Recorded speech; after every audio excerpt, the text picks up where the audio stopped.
Since the announcement of the new plan to end Sudan's war, reactions have been mixed.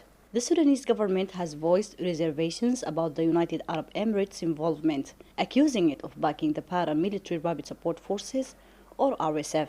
Meanwhile, the RSF's parallel administration, known as Ta'sis, welcomed the plan and said it was ready to engage in the peace talks. The four countries behind the initiative, the United States, Egypt, Saudi Arabia, and the United Arab Emirates, are collectively known as the Quad.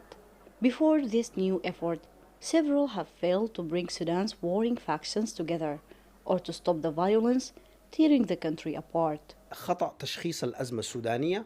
I think all of the previous initiatives failed to find a resolution to the Sudanese crisis, as it initially failed to diagnose the root causes of the war. The conflict is not a war between two generals. It's a further competing interests of regional and international players.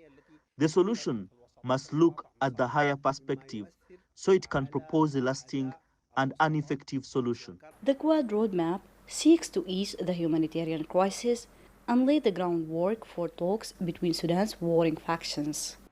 The Quad roadmap for Sudan came after months of US-led negotiations. It aims to achieve peace and end the war in the country, starting with a push for a 3-month humanitarian truce. But not everyone believes that the Quad initiatives can succeed. The Quad bloc is not widely accepted because it's trying to force solutions that the Sudanese people and the government are not accepting. It also lacks international legitimacy and credibility like the Security Council, as it's obviously very biased to one Sudanese side, which is Sumud. I believe that the people would accept foreign solutions if they're supporting the Sudanese dialogue and help find a ground for people to discuss and make concessions to achieve peace.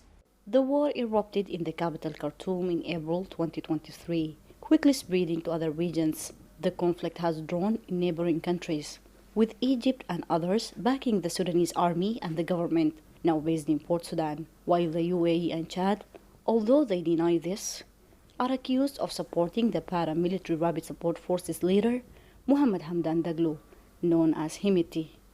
More than 30 million people have been internally displaced or forced to flee abroad, creating the world's worst humanitarian crisis.